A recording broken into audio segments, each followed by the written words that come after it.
the one thing that drives me nuts in any skill you have, if you're really good at it, it should be simple. And I think if it is something simple like dog training, you know, people overcomplicate things. Like, and it's something that drives me nuts with the whole science-based analogy to things and the whole, you know, the terminology, because they get into the 4 quadrants and they talk about the negative punishment, the positive punishment, negative reward, positive reward, and it confuses people. And especially if they're not a dog trainer. I didn't write any notes. It doesn't matter because now it's official. Now we're recording. You can't say anything. Anything you say now is forever recorded, and we can't go back and undo it. I guess that's not the right time to confess that I didn't make any notes. But nope, it's bad timing. Just wing it. Bad timing. Manny, I'm going to say something because people don't know who you are, but some people will. I hope so. You run a great place in Palm Springs. We're going to get into that. Yeah. But what I want to talk about, you're the first person I've ever had on this show that actually, I'm trying to think of you if you are, that trained with me. And that then went on, you were at the shelter when we first met. Right. Then you went on to do a lot of really great things.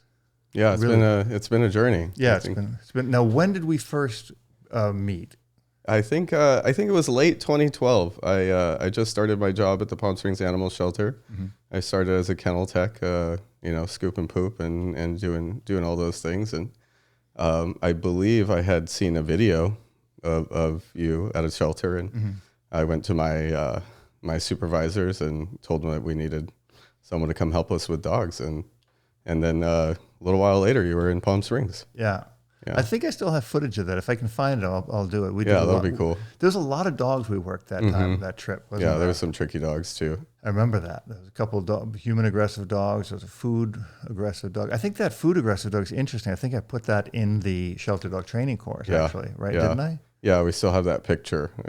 He was lunging up. It was a vet tech that he didn't like. No, the food reactive dog. Remember the food reactive dog had the issue where it was actually bowl reactive? The bowl was triggering. We used the multiple bowls. Yeah, and then we put the food on the floor. Yeah, there was quite a few dogs we worked then. That was it was like 2 days we did it over. I think it was a 2-day seminar. Yeah. It's early on in my career, and I really think that's what set the ball in motion for shadowing other folks and training and just absorbing as much as I could. How did you get to work how did you get to the Palm Springs shelter? Like, what was the genesis to getting there? Well, I still remember the conversation. We were sitting at our dinner table, and a friend of mine applied for one of the kennel jobs. And at the time, I was working probably 75 hours a week, 3 different jobs. And I was working at a sushi restaurant. I was a line cook, helping out, cutting sashimi, and I was also working at a gymnastics club. I was a coach there, and I said, "Hey, maybe I should apply for one of the jobs." My wife at the time was volunteering feeding neonatal kittens at the shelter, and so she had gotten me. It's a funny entry into the shelter. A lot of folks think that I don't like cats because I work with dogs, but I started with cats, feeding the neonatal kittens. And then a couple months later, that job opening came up and I jumped on it. It was one of 4 full-time positions. And it was right when the Friends of the Palm Springs Animal Shelter took over the city operations. So it was a partnership then. They got rid of a certain amount of city employees, and then they hired folks. And I was lucky enough to get one of those jobs. Started from the bottom. So you started like scoop and poop, just kennel help, right? And then how did you work into, because you became a behaviorist there, right? You became a trainer. How did that happen? Well, I like to say it's because of my background in teaching. For almost 25 years now, I've been a coach and instructor in athletic and performance art backgrounds. It started with martial arts. I've always been a teacher. And I think that was the natural progression in the animal shelter is I started becoming a little bit more interested in why certain dogs were reacting one way or another way. They started responding well to me. And I think it's because of how I carried myself, my body language and all of that. So I started, kind of similar to you. I started bringing dogs out and doing videos of them before I really knew what I was doing. And get them to sit, get them to lay down. I knew what I was doing when I did that. Well, just kidding. Probably much more than I did, but similar, you know. And then, you know, dogs started getting adopted. And once I knew that there was something going on there, you know, with me and the dogs, I took the step and I did a basic and entry-level certification program through the Animal Behavior College. And that gave me enough credibility with the animal shelter to turn around and say, hey, you know, I want to do this now. And at the time, there was no behavior department. There was some contractor type dog trainers coming in and out and helping and evaluating dogs occasionally, but there was nobody on staff on site. And they started letting me do that. They created a dog trainer position for me, and I promoted out of kennel tech and started evaluating dogs, working dogs, and then it progressed from there. Yeah. So when you first started, so you had very little training when you first started. I think a lot of people who start in the shelter really have very little training. I don't think shelters really provide you with a lot of training. And I think that's a big problem, you know, in the shelters. You worked, and Palm Springs was a kill shelter, right? Well, it's a no-kill shelter, but within a certain percentage, right? There's always a certain amount of medical reasons for euthanasia and also behavior reasons, because we're in the business of public health and safety. Even though we didn't pick the dogs coming into the shelter, occasionally there was some, you know, especially challenging cases that get adopted. It was an open shelter. Open admission shelter. Open admission shelter, yeah. I have such an issue with, you know, and I don't know if you were there at the Bound Inns University, the one I taught. I don't know if Chris was. One of you two, I thought might have been, when the girls from this other organization came and they were a closed shelter and they could pick and choose who they would go to the shelters and select who they were going to bring into the shelter, and they didn't like using corrections and stuff like that. But we see that so much, and even though it's theoretically a no-kill shelter, that concept doesn't really exist. Yeah. Right. I mean, that's a big misnomer. It's dangerous verbiage. Yeah. You know, I think there's some merit to the concept, but the verbiage is dangerous, I think, because it breeds extremism on all sides. You know, the reality is, you know, we're in the business of public health and safety, and and keeping a dog alive in the name of no kill, I think, is abusive and irresponsible. Right? But it's going on, right? I mean, we see it. We see organizations. I'm not going to mention. I don't mention names of people I don't like, or trainers I don't like on my show. But there are organizations and very well-known people that preach that no dog should be killed. I mean, like, talk about that for a second. Under no exception. Under no exception. Yeah, and it's a pretty idea. It's a pretty picture. Yeah, I think it's a horrible picture. In the foreground, sure, but in the background, what's really going on is warehousing dogs. Yeah, and dogs being in kennels for extremely long amount of time. You know, incident reports not being reported in bite incidents, and all of those things come with warehousing dogs. Yeah. And the shelter that I was at was at least, you know, aware of the challenge and taking active steps to continue to improve conditions. That's why we brought you in at the time, and then a couple of years later, Dogs Playing for Life came in and helped us, update programs and making sure dogs were getting out and all of that. The year that I left, we were developing a comprehensive protocol for assessing and evaluating dangerous dog behavior and what to do about them. So we didn't have a whole bunch of staff and volunteers that were subject to interacting with especially dangerous dogs. Yeah. I mean, it's a big issue, the whole dangerous dog things. When I first started, I started Bound Angels in 2008, 2009, really 2007, 2008. But the whole point was, the issue I have with dangerous dogs is I could always show, oh yeah, I can handle the dog. It's not a big deal. The problem becomes, now I got to give that dog to somebody. And like what Chris was just saying, a police officer's dog gets out and mauls somebody. Police officer's pretty responsible person. The average person doesn't pay attention and they've got a dog, and then the dog gets out and it kills somebody. And if it can happen in that kind of home, yeah, the average person, of course, management is going to break down eventually. Right. It eventually breaks down. And, you know, I mean, okay, it's sad. I mean, it's really sad. And I did so many dangerous dog cases and got dogs off. And then I started thinking, you know, that dog killed a dog. He's going to kill another dog. And, you know, I have an issue when people say, you know, I can train that out. You know, I mean, we don't train out aggression. You know, it's just not, it's like prisoners. You know, I mean, my dad was murdered. The person's going to jail for, I don't know, 10 more years. You know, I certainly think he would do it again. You know, I think once you have that proclivity, then I think you're going to have it. And I think with animals in shelters, I beat my head against the wall with this, and I want to talk to you about it. At a shelter, I always say this, you know, and Chris quoted me on it. You know, you have 100 dogs. You know, out of 100 dogs, 90 of them are fine. They're all just adopt them out. You know, it's that last 5. You know, there's 5 that need training. Okay, they need some training. I can help them. I can do whatever. And maybe some of the 90 need it. But there's those 3 or 4 that just should never see the light of day again. They should just take them in the back and just get rid of them. Right, because they're already warehousing them in a kennel in the back. Yeah, right. I mean, why do we want to take, you know, what is the mentality? Because you work with this a lot more than I did. I think it's just in our human nature, right? We're always trying to nurture and coddle, you know, our friends and our loved ones, and we see a cute animal and we want to take care of it. But they're not cute. We see the best in them. I don't know.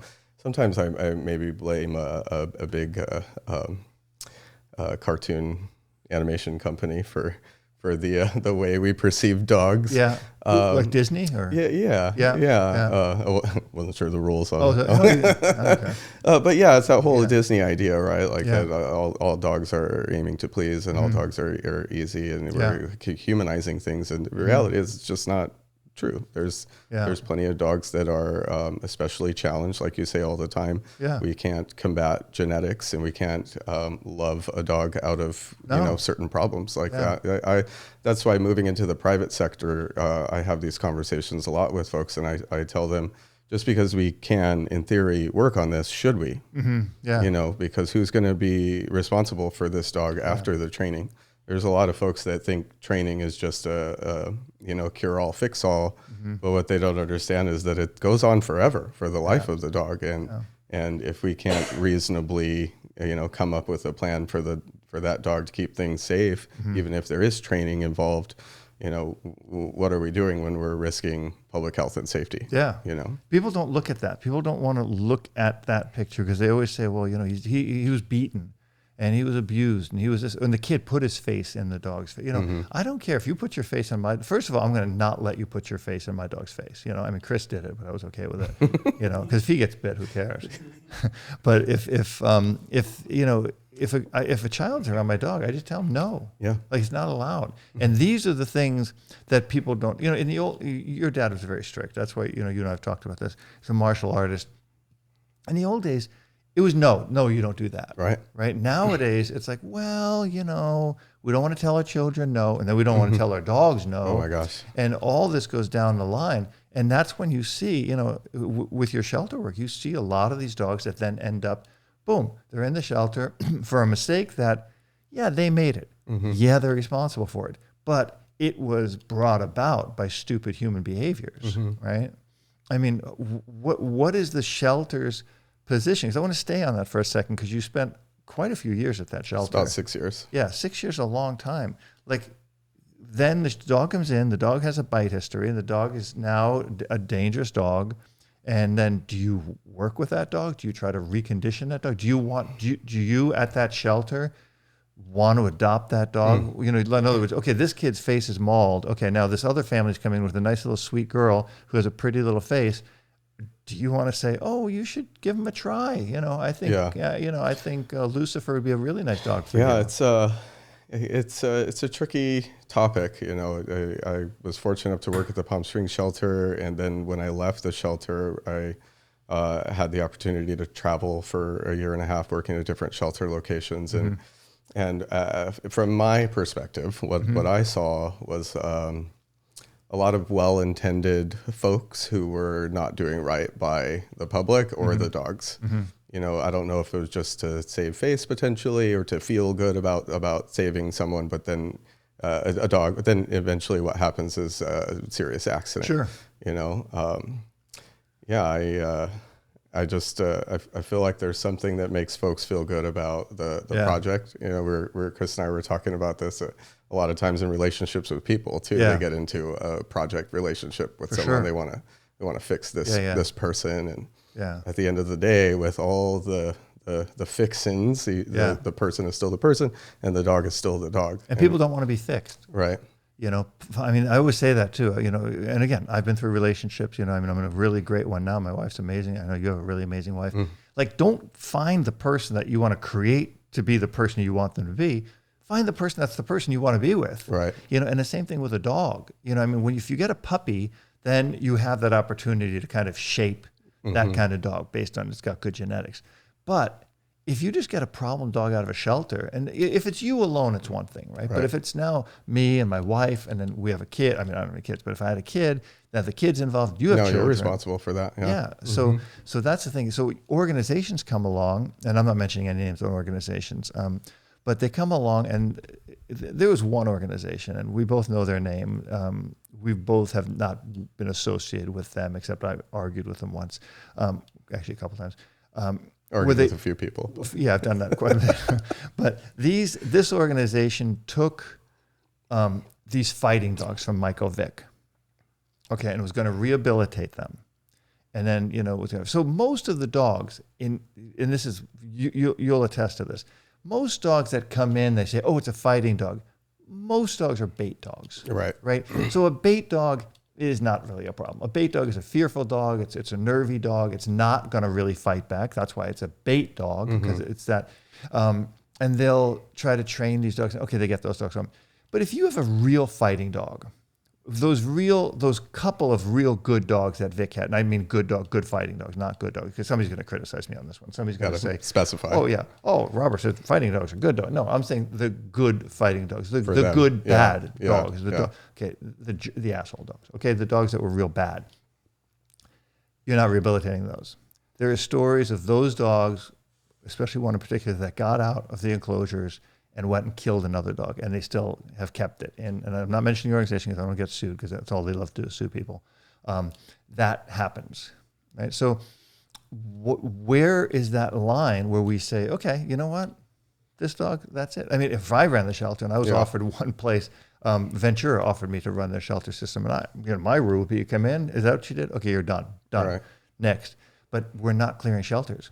We're not clearing shelters because people go for that, the high hanging, the really high hanging fruit. Like they're trying to get that really dangerous dog out. We're the good dogs. Did you see that in Palm Springs? Well, what I saw was there was a lot of families who unknowingly adopted a dog that was a much bigger project than they anticipated, and not. And no particular shelter. Again, I was at the Palm Springs shelter, and I traveled in a lot of places. There's not necessarily lying to the adopter, but there's omitting some facts. Right. And so then a lot of folks, even to this day, I have folks reach out to me and say that they felt like they may not have been told the whole truth about the dog, and then all of a sudden they had a bigger project that they anticipated. I think that's where the core of the issue is too, is folks putting themselves in a situation that they weren't necessarily ready for, and then feeling bad and staying stuck in that situation, much like an abusive relationship. Sure. You know? Well, because you feel guilty. Like you've got this dog now, and you weren't told it's dangerous or it's aggressive. And now you've kind of, I mean, you obviously, I bond with the dog. If the dog comes in my house one day, that's why I don't do board and trains. Maya was the only board and train dog I ever did. That was 10 years ago. Yeah, and she was a fail, right? So she stayed here. For 5 months, I trained the dog, or 4 months, I trained the dog. And then I was like, God, I'm really attached to her. Yeah. And thank God the guy said, you know, he goes, I don't know, is she going to get along with my female dog? And I said, she won't. And I knew she wouldn't. And I didn't say that because I wanted to keep her, but I was being honest. But like people don't people fall in love with the dog, and that's totally understandable, right? But then the honeymoon phase ends, and then we have this big project that we don't have the time to deal with, or the skill to deal with. But we're still attached to the dog, right? It's a rock and a hard place. Yeah, it's like a car. You don't really get attached. Like the car starts sputtering, you're like, okay, just trade it in. Yeah. Right. But the dog, it's a heartbeat. Bottom line is it is a heartbeat, and you're attached to the dog. You're like, well, and then you start to not see, well, that guy it kind of got in the dog's face. Yeah. Right. And now the problem is, and it's something somebody should really do. And I started doing it with, when I do the shelter dog videos, I'm showing you the dog. The dogs that I've put in my shelter dog adoption videos, I've handled them. I push them. There's several dogs that I did videos on that I don't think you should adopt. I never released the video, right? I'm not saying you should kill them. When I was working with the shelters, I would tell them to put those dogs down. But I'm not going to put a video out there and say, and that's a great thing that I think we talked about this before. People have copied so much of the stuff I've done. Why don't they go copy what I'm doing now? Go copy me going to the shelter, handling a dog, and telling you a little bit about the dog, because that gives you a really good insight. You can do it. Chris can do it. Yeah. I'm not saying you guys copy me, but but people should go in and hey, here's dogs. Here's what you could be doing. Yeah, that's why I never agreed with this whole behavior evaluation or pass-fail sort of temperament test in the shelter. No, because oftentimes we don't get an accurate read on the dog when they're in the shelter. Right. And a dog is such a complex creature. I think it's not fair to give them a pass-fail. I think more just looking at behaviors. Even though my personal initial experience happened to be bound angels and dogs playing for life, and even though they're super different, there's some similarities in that there's no pass-fail behavior test. It's just looking at a series of behaviors. Bound angels does the Dogs Playing for Life does the play group kind of behavior evaluation. And what I learned in Bound Angels for the individual dog assessments was just the behavior checklist, right? Instead of a pass-fail or something like that could condemn a dog potentially if it made a stupid mistake or something like that. We're just looking at behavior instead, right? Right. And that as the representative from the organization, that made it easier for me to help consult the potential adopter on if this was a good match for them or not. I think that's where the responsibility comes from the organization is, if there are going to be some tricky dogs, then let's be realistic about where we can place them. Not every dog belongs in a home with the average pet owner, but maybe they would be suitable for some type of program, not in a traditional home sense. Yeah. But I mean, I still now, having done it so much over the last several years, I just think that there's so many dogs that just shouldn't see the light of day. I do think there are so many. I'm talking about, in the scope that I've seen dogs at shelters, like thousands the of dogs. volume of dogs, Yeah, the volume of dogs. And again, it's been this, I think I've recommended euthanasia for literally a handful, maybe 5 or 10, maybe 5 or 10 dogs. I can kind of count them on my hand, and those faces still haunt me. I still see there was a pug mix downtown LA that had severe food aggression. And I said, you can't. And there was a dog, I don't know if you were there. There was like a little cocker spaniel mix, and when you grabbed its back end, it would pursue you. It wouldn't turn to snap at you. Were you there that time? No, I'm trying to. It's like correcting and following through, pursuing. This dog would not give up. You grab it by the back end, it would turn around, come at you, and you would like freeze, and the dog would go at you. And it was the cutest dog. And you know why I said to kill it? Because it was cute. Because it was cute. Like, in other words, if it was an ugly dog, if it was a pit bull, I'd say, oh, okay, you're going to kind of see that, or Corso or something. Yeah, but that dog's going to go out the door quicker because it looks cute. Yeah. And unfortunately, that's why folks pick dogs these days, just because of how they look. They're an accessory. Yeah. But I am that guy. I'm a totally vain person. Yeah, that's why I had Bozman there. I love Boz. Yeah. I'm really vain. Like I really like good looking dogs. Yeah. Like people always say, oh, you want this dog? And I'm in the line for a puppy. I've got a lot of people looking for a puppy. And I said, there's just certain ones I can't look at. They're ugly.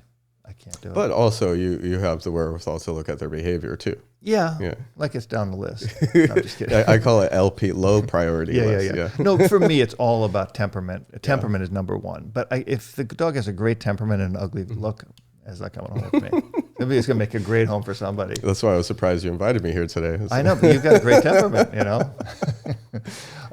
So go back to the whole thing with what you learned in the shelter. I mean, I always tell people this: if you can learn in a shelter, if you can cut your teeth in a shelter, and then go into the private sector, you're destined for great success. And you've had great success in your business. I want to get into your business as well. But what was it, and what was that genesis of going to the shelter, learning, cutting your teeth, getting all these things, and now you're in the private sector and teaching and doing workshops and all that stuff? Yeah, a whole new world. What did you learn? Like, what was the... Well, I feel like I learned that there was only so much I could do in the shelter. As noble of a cause as it is, and as even though they did so much for me as a platform, as a stepping stone, it felt a lot of times like a sinking ship. Like it's just an uphill battle. And I'm sure there's different organizations that are structured differently, but it being in an open admission shelter with limited resources, I mean, we had enough resources. We weren't the most well off, but even with all that success, it still is like a jail for the dogs. And there's really only so much we can do for them within the walls of the shelter. The vision that I had for the dogs ultimately didn't line up. And I'm sure it's a very hard job running a shelter. Yeah. I got as high as middle management and kind of running the behavior department, but there was a lot of turnover of upper management and, different chiefs coming in and out. And I realized after 6 years that I was taking my stress home and letting it affect my family. And I had the epiphany one day that I should help the shelter from the outside.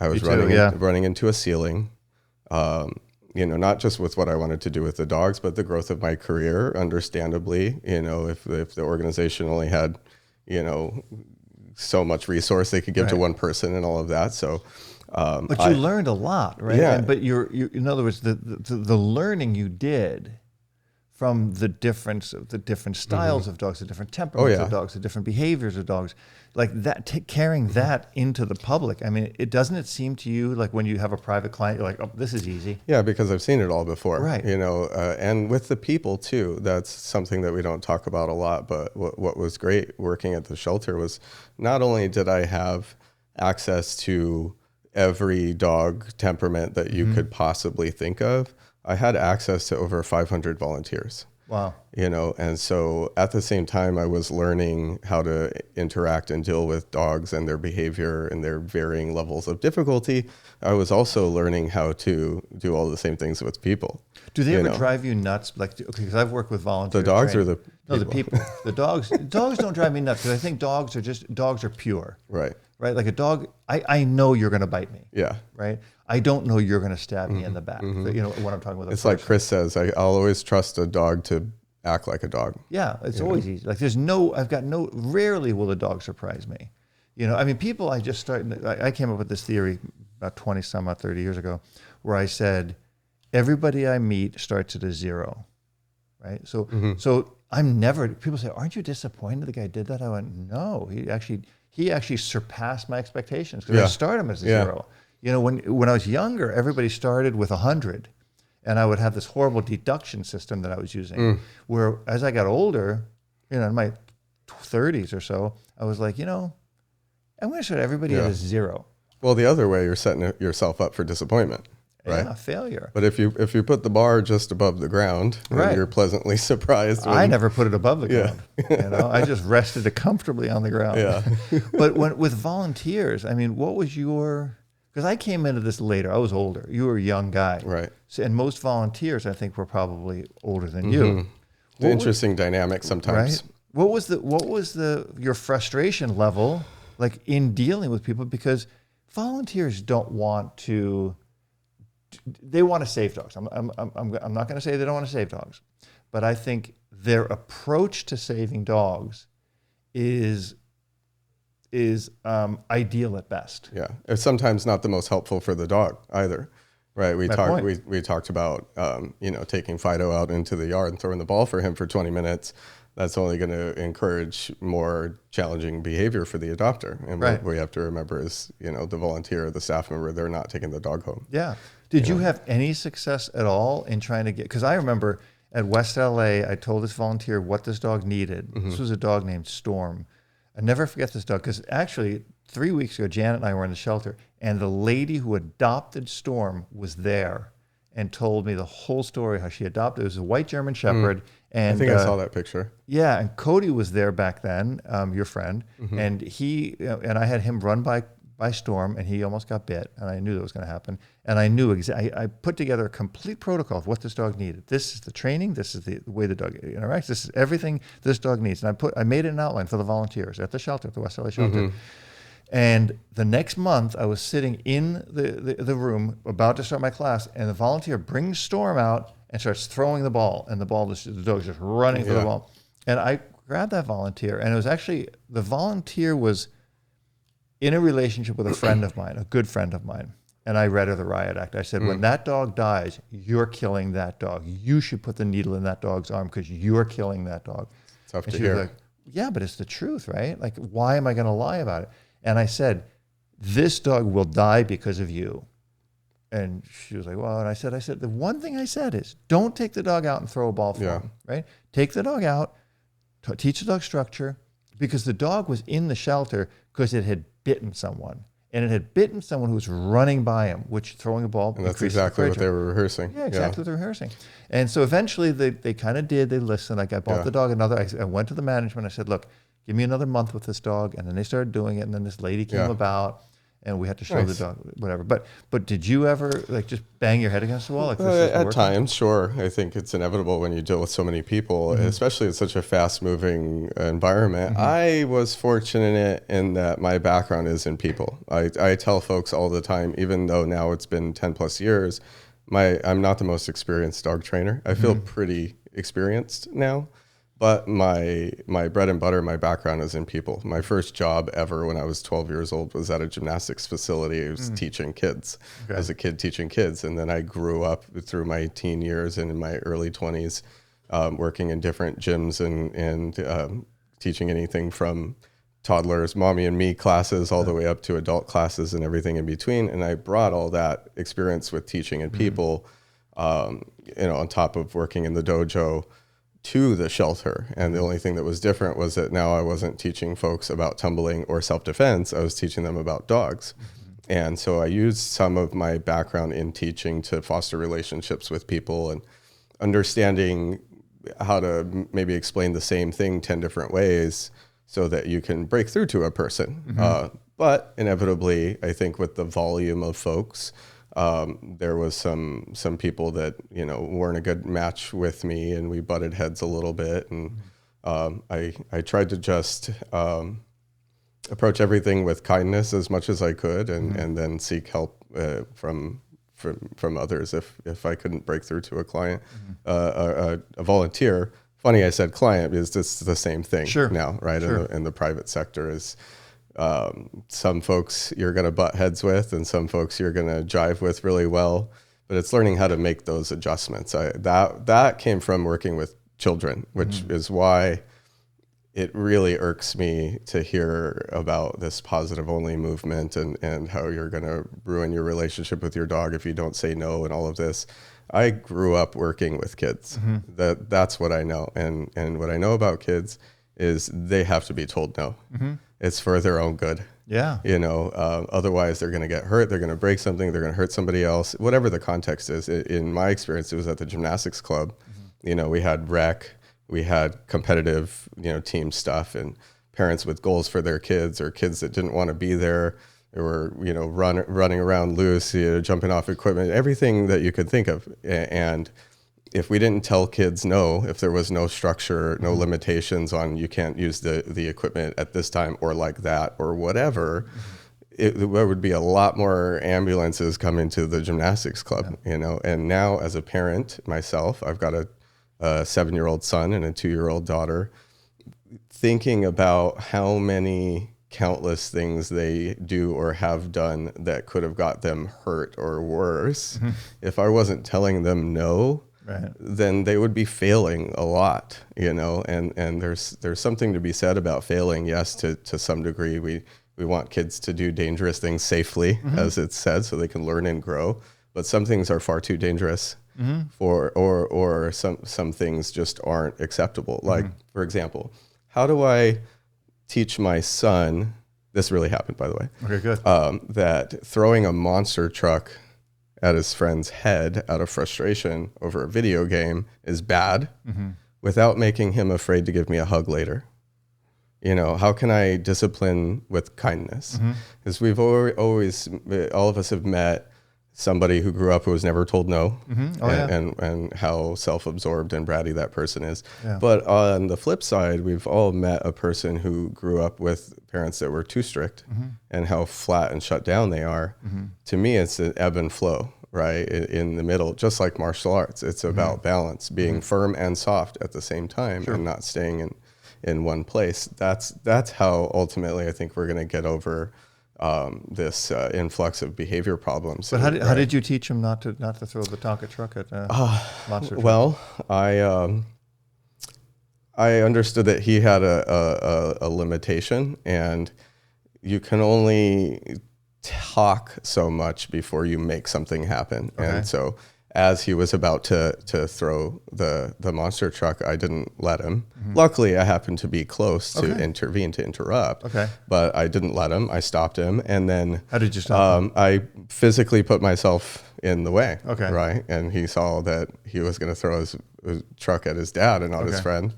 And I looked at him and I said, the difference though is with kids, we have language. We can explain things, right? Like, hey, this is going to happen as a result of what you're about to do. Let's think about that.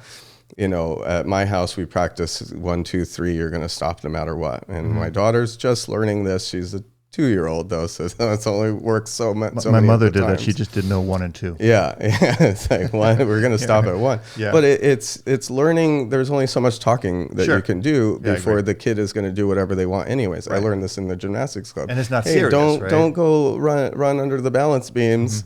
And at some point you'd have to just go get them and stop them and then have the conversation after, right? This is why that happened.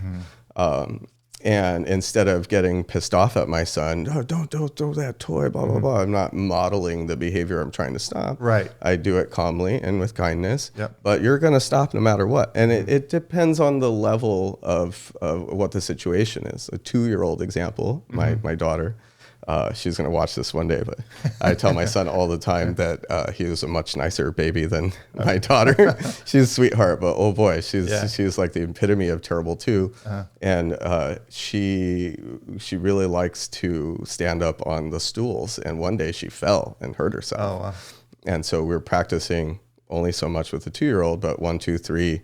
You're going to get off the chair, and we'll talk to her a little bit. Hey, you know, if you stand up again, this is going to happen, blah, blah, blah, blah, blah. But the important thing is we always do what we said we were going to do. We don't do empty threats. 1, 2, 3, put her down. And because she's 2, she's going to forget. She's going to do it again. And so I always ask myself, like, is this a training thing or is this a management thing? You know, sometimes I'm teaching my 2-year-old, and sometimes she's going to be relentless and not care what I have to say because she's 2. So we manage her in that situation. So let me ask you this question. Why do you think, and I hate to give the force-free movement any attention, but what I want to do whenever I do these kind of chats is I'm not trying to give the attention to the force-free movement. I'm trying to give information to the people who will be snowed by the lie, right? So the one thing I think the force-free movement always does, and it gets a lot of attention, is they say, well, anyone who trains with tools is instilling fear and another thing, harm or pain in the dog, right? and it's a great selling tool. I mean, God, that's that. I don't want to do that. I'm going to go Yeah, to this school, right? because it tugs at your heartstrings. Tugs at your heart. Why would, I mean, my God, what kind of a jerk would cause pain and fear in their dog? Yeah. Why do you think people actually believe that? Like, I don't believe that. I think at it has all. to do with sales. People make purchases based off of emotion, so it's the ultimate marketing ploy. And to me, it's not based in reality. If you look at anything in nature, there's no and corrections all the time. And if we're not fostering that for our kids or our dogs, nature is going to correct them. And nature would be far more harsh than I, right? Like if I didn't start teaching my daughter to not stand up in the chair, next time she falls, she's going to crack her head open. Yeah. Right. Yeah. Or if my son did end up throwing that monster truck, it could have landed right in his friend's eye, Yeah. And then what? And then there's lifelong trauma with a fake eyeball. Yeah. Right. That actually happened to my dad. My dad and his brother, when they were kids, they were playing. They got too wild. They were playing in the farm, and my uncle ran into a hook for hay baling, and he lost his eye as a kid. And the same thing I thought about, like we can't be throwing stuff at people's faces. Yeah. And then you look at dogs in nature, right? They tell each other no all the time. Sure. It's understood as a way of being, right? If a dog doesn't like something, they're going to signal, they're going to posture. And then if that's not enough, they're going to paw or slam or growl or bite or air snap or whatever. It exists in nature. Right. So to me, when it's that blatantly obvious as something that does exist, it doesn't make sense when folks say, don't do that, right? Or this is going to be harmful. They do it to each other. Right. Right. What we have to figure out is how to mimic those types of limitations in a kind, human-oriented way. Right. Well, I always say that, I hate the term pack. Like, the pack master or the pack leader or the pack this or the pack that. Because I think, I read this great book, you should read it. It's called The Philosopher and the Wolf. And this guy really talked about the ape and the wolf. And I think harnessing that relationship like an ape and wolf, because we're different. Like we don't want, I'm not a big fan of trainers who go, well, I threw the dog on his back and I bit him on the lip. Yeah. Like I'm not, that's not natural for us. Yeah, it's not what we do. And the dog knows that. The dog knows genetic. Like in other words, we can go, okay, you know what? I'm going to do this because I'm going to pretend I'm going to be a dog. But a dog never says, I'm going to do this because I'm going to pretend to be a human. Right. They can't do that. They don't have that same comprehension. So I think it's unfair when we do that too, right? Because I think it just confuses the dog. There's conflict. Yeah. Just going back to disciplining my son, how do I discipline him without making him afraid of me is the goal. Well, because I think you built a relationship, right? And it's the same thing with a dog. I don't grab a dog out of a kennel and start yanking a dog or correcting a dog.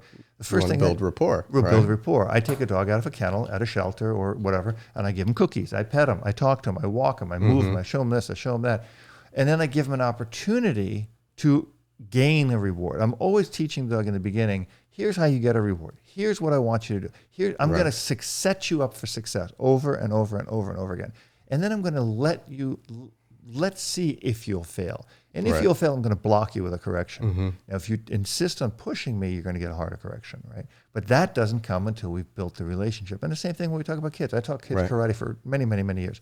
And I corrected a lot of kids. I grabbed a lot of kids by the arm. I grabbed kids by the back of their gi and lifted them off the ground with one hand and said, don't do that again. And they would go, oh. And I think that's the problem nowadays is folks don't want kids. I talk about kids a lot because that's what I know. That's my background. But they don't want kids or dogs to experience stress. And though I agree that I don't want my kid or my dog to experience distress. Right. There's a difference between healthy stress and unhealthy stress. And if we never stress out our kids, they're never going to grow. They're never going to be prepared for life without us. God willing, we die first and our kids live on. And if we don't prepare them with those hard skills, how are they going to survive in the world. They're not. They won't. You know? They won't. And it's the same thing with our dogs. I try to teach folks it's okay to say no to your dog as long as you're being kind. And fair. You know, and fair. When folks are dealing with behavior problems, the dogs, you know, charging outside or surfing on the furniture or whatever the common issue is, I always look at them and I ask them, what if a child was doing this? Yeah. How would you deal with it? They probably wouldn't. They probably wouldn't correct the child. Well, there's that as a whole other set of problems. Right. But most folks inherently go, oh, well, I just would make him get off the couch, or I would move the kid, Right. you know, and then I go, light bulb, like, But just don't allow it. But you see, know? the thing that people get into nowadays is they say, well, what's the big deal? Right. So in other words, my dog did this. They go, well, what's the big deal? Right. That's not a big deal. But the way dogs and all creatures, right? Children we talk to, we manage, and we kind of have this thing. But dogs evolve, and dogs are masters of opportunity, right? That's why they've succeeded. That's why they have worked their way into our hearts so strongly. They're masters of opportunity. And if we allow this behavior, then that gets cut up onto this behavior and this behavior. Now, when you have to correct them, now you are being cruel, Right. because you haven't taught them the foundations to structure. And if you don't teach it, wait until it's really bad and then try to do something about it. Doesn't too work. late, too late. Yeah, I think it's the same, again, with kids. There's a reason why when kids are small, we start teaching them things like say please and thank you, put your shoes away, take your dish to the kitchen sink, right? Brush your teeth, right? Seemingly benign things that they don't care about. But what they don't know is that that's instilling skill set for them, right? Yeah. Everything they learn inside the house is making them more prepared for later. They don't know eventually we're going to change the criteria and putting their shoes away and their dish away is going to turn into something bigger. But that's the point. We don't want to wait until a kid is 17 and an asshole living in your house, not contributing, not doing homework, not doing anything. Yep. We start when they're small before the problem is big. And you know, the other thing people don't really seem to grasp on this is I equate a lot of things to math. In other words, if I tell you 1 times 2 is 2, 2 times 2 is 4, 2 times 3 is 6, 2 times 4 is 8, 2 times 5 is 10. And if you make a mistake in that realm, at that point, I correct you, right? But if I don't correct you there and I go, what's the big deal? It's not a big deal. Then when you get up to, what's 72 times 64, and come up with some rotten number, well, okay, why is that one wrong? it's a basic set of rules. Yeah, the mathematic rule applies to everything, right? And if people get that, they can be successful. And I think corrections don't have to be such a dirty word. I like to tell a story with my daughter where she was asking me to tell her no. So she was drawing. She was going to be the artistic one. She was playing with crayons. But when you're 2, you don't really even have the dexterity to like hold the crayon. It's a whole process for her to even put something in the other hand like that. So she was drawing with the crayon. And she kept holding it wrong, and she kept pushing too hard and breaking the crayon. And she was upset. She couldn't figure out why. And so one time I saw her getting upset, and she was about to push down, and I grabbed her hand, and I said, no. And I held her hand. I said, no. Remember, you broke it, and you got upset? She, of course, is too, so she's mad on both sides. She didn't want me to show her, but also she was mad with the consequence. Sure. And so I grabbed her hand and I changed it and I said, look, like this, nice, easy. And then she did a couple right. And then the next one, she broke it again. She looked at me and she said, Dad, tell me no. She was like, remind me what I'm doing wrong. Right, a 2-year-old. That's crazy, yeah. She was cognitive enough to ask me to tell her what she was doing wrong. And to me, that's gold. Like, she needed me to tell her no so that she could succeed. Yeah. And this is a 2-year-old. And what I try to tell folks is that basic tenet applies to everything. Whether it's a 2-year-old problem, a 7-year-old problem, adult problem, a dog problem. Yeah. If we're unaware of what we're doing incorrect, how do we know when we're on the right path? And then I think the issue is how we're doing the correcting. I could have told my daughter, no. Right. But I did it with kindness. Sure. And I think that's where things are getting lost in society today, is understanding that you can discipline with kindness. I like to use the word parent a lot instead of this alpha nonsense. Like, just be a parent. And if someone doesn't understand what that is, I explain to them, it's being kind, loving, compassionate, patient, and soft and nurturing, but at the same time, being as firm as I need to be when I need to be. As the parent, when you live with the kid, sometimes, a lot of the times, we have to do the not fun thing. Sure. And even though someone could come in and say, "Oh, well, your son and daughter are so well behaved," and we go, "Oh, you don't live with them," right? But because that's the point, is sometimes we have to wear our fun hat, and sometimes we have to wear our don't do that hat because you're about to break something and get hurt. And being willing to switch hats like that, I think is important, especially with dogs, because there's such a wide variety of dogs, just like there are kids. Working in the gymnastics club, in one class, I could have a kid who had to be coddled, and I had to, hold his hand and take him to the side and pump him up a little bit, give him easier exercises and stuff like that. And then at the same time, there'd be another kid who was way wild, and we had to throw some brakes on him and discipline him a little bit. Otherwise, he was going to hurt another kid or himself. It's the same thing with dogs. That's why I liked what you said recently at the IACP conference. Maybe we'll talk about that a little bit, is, it's just dog training. It's not one or the other, just like parenting. It's just parenting. It encompasses all of the corners of what that relationship means. Yeah, I remember at IACP you were there, and thank you for filming that for me. A lot of people like those videos, so it came out really good. I'm still waiting on my kickback for that, by the way. Got a ways to wait. I do. I think dog training is so simple. And I think people complicate it. I think the one thing that drives me nuts in any skill you have, if you're really good at it, it should be simple. And I think if it is something simple like dog training, people overcomplicate things. And it's something that drives me nuts with the whole science-based analogy to things and the whole, the terminology, because they get into the 4 quadrants and they talk about the negative punishment, the positive punishment, negative reward, positive reward. And it confuses people. Especially if they're not a dog trainer. Especially if they're not a dog trainer, right? So if I sound really intelligent by using big terms, then I must be a better dog trainer than you. Right. But in reality, I look at people like Louis Dato, my friend and who's passed away, and my friend Steve Stoops. These people who are amazing dog trainers, they really never talked about the whole scientific aspect and studies and all this stuff. They just use common sense. Some of the best dog trainers that I know. Now, some of them are science. Some of them will talk science out there, yin yangs, but so many of them just are really just that. It's the natural connection. How do I get that dog to do this? The dog knows how to sit, knows how to come, knows how to down, knows how to bark, it knows how to bite. It knows how to do almost everything I'm going to ask it to do. It knows how to walk next to me, but I need to put it on cue because if not, I would be teaching it something different. Like if I was going to teach it how to throw a pot on a wheel, like in Ghost, right? Like you got to get the dog to do that. That's not logical. That's teaching a dog. But when somebody says, "Oh, scent detection," ask any great person who teaches military protection dogs. Ask Kenny Von Lick. Ask Mike Reaver, Dave Reaver. Ask Steve Stoops. Ask these people. They can get a dog out in a month. From 1 month, they can take that dog, get him on detection, and the dog can go out and do the job. Right.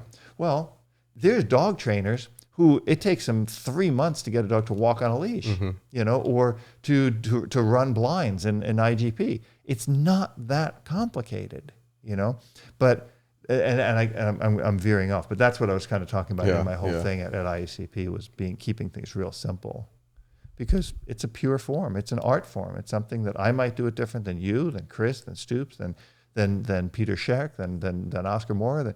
It's not a big deal. Like, we can have differences. We can differ on our approach and not be enemies. We don't have to do the things the same. But that's kind of where, and I think you see this now moving into the public realm. As a dog trainer, now you have your own facility. It's weird competition. Yeah, like you probably see that when people come to you and say, "Oh, this other trainer I had did this," but how do you? What do you think of that? Like, how do you address that? Well, I try to think about it like martial arts. You know, I don't focus on what other people are doing. I focus on my skill and my craft. And it's interesting. I'm sure you notice too. All the folks that are the most skilled tend to be the most quiet, right? Especially in the martial arts world. Like we don't need to go out and boast about how quickly we can take someone down or something like that. We just know what we can do. And that's what I try to do. The attitude that I try to take with our facility in Palm Springs and the work that we're doing, I don't pay a lot of attention to what other folks are doing. I just try to focus on the work that's in front of us and being a resource for families and helping them. And whatever else anybody is doing or saying about us or not is none of my concern, right? Because the more I'm focusing on that, the less time I have to actually help people. Yeah. So your facility, it's called Canine Parent Training. The name of the business is called Canine Parent Training. Yes, the name came from my background in teaching and the approach in how we deal with behavior problems. Okay. And then our facility, I wanted to give it its own identity, so we call it Place. Okay. Place by Canine PT. Okay. It came about because I never aspired to have a facility. Actually, any business decision that I've ever made is based off of feedback that I have from clients. After so many clients have made a comment about offering a service, then I have that service. After enough clients told me I should start an LLC, I started an LLC. Okay. And so then we got a lot of comments from clients asking for a facility, right? A dog training center, a place in the desert that was not a daycare or a dog hotel or something like that. Something that would cater to all of the misfits and the dogs that don't necessarily fit that type of model. And so one day I thought, well, everybody's asking for there to be a place to do dog training. And so we decided to call it Place. We opened in October of 2020. It was the scariest thing I've ever done, opening in the middle of the world, shutting down. Right. And interestingly enough, it was the best business decision we've ever made. It was the busiest year we've ever had, and we've been busier since. I think because everybody went out and got a dog at the same time and then started spending more time at home. Right. So luckily that intersected with us opening our facility. So you have play groups at your facility? Correct. Right. So because I hate dog barks, right? I detest. So do I. Okay, good. Because that's where I was going to go with this, right? You're a guy who, and I taught play groups, at the shelters. That's one of the programs that I started at the LA City shelters. People see play groups at a shelter and they think that's what I want my dog. Now I've always said, and Lewis and I talked about this. Play groups, I always considered an enrichment program. Right. Later, when I changed the program for Bound Angels and created the Canine Good Citizen, I considered that an adoption tool. Right. So enrichment means, okay, the dog is in the shelter. The dog is having a miserable time in the shelter. I can take a Frisbee and slop some peanut butter on and put it on the front of his crate. Give him outlet. You give him an outlet, right? And that's really what I thought the play group was meant for. Now, the training, I think, was an adoption tool. So I could get a dog adopted. I could show them, okay, these are the skills you need to get adopted. Playgroup training in no way is going to get a dog adopted because it's just giving them an outlet. They're running crazy. I drove by, somebody doing playgroups at a shelter, and I'm like, I don't want that dog in my house because they're insane. I want a nice, calm dog that's going to sit in the corner, that's going to lie down while I'm watching TV. So the thing is, the dog park thing, people say, oh, I need to give my dog an outlet. But you're introducing something that's a wild card, and that's strange dogs. Right. And strange people. And strange people. So how do you justify when you tell people, oh, we have play groups at our facility. It's a great thing for your dog, but don't go to a dog park. Well, I always use children examples. I went to public school, but the reason why my son does not go to public school is the same reason I don't recommend dogs going to dog parks. Okay. It's like playing roulette with your dog. And fortunately, we have our own business and we can homeschool our son. But I would much rather control the exposure. You know, one of the biggest critiques we have of being homeschool family is, oh, what about your son's social opportunities? Well, I'll tell you, I went to public school and all of my social things were after school. You know, and so my son doing homeschool, he still does tennis and he does judo and he does all kinds of fun activities with friends and all of these things. But I get to control who he's exposed to, you know, and same thing with the dog park. The problem is we're going into an unknown, and most folks go into that unknown without the verbal control they need over their dog. They don't have the training. And most of the time it's fine, I'm sure, but usually it's something is brewing or coming down the road. This actually happened with a new client recently.